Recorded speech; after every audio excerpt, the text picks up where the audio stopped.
question asks us to pick the compound in this particular equilibrium that has the least amount of strain energy.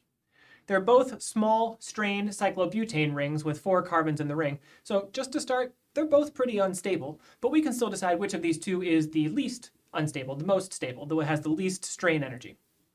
Looking at this first molecule, this is the planar version where all 4 carbon atoms are coplanar, they're in the same plane.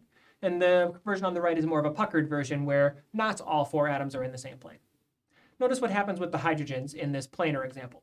In the planar example, when all 4 carbon atoms are in the same plane, if we look at the hydrogens, the 2 hydrogens on adjacent carbons are completely eclipsing each other. They're completely in line parallel with each other, and if we were to look at a Newman projection down one of these bonds, these hydrogens would be completely eclipsing each other. That has a lot of strain energy associated with it. If we look at the puckered version, the 2 hydrogens on adjacent carbons are no longer completely eclipsed with each other. Because they're no longer eclipsed with each other, we don't have that strain energy that we do with the planar version. So the question asks which has the least amount of strain energy. That would be the puckered version here.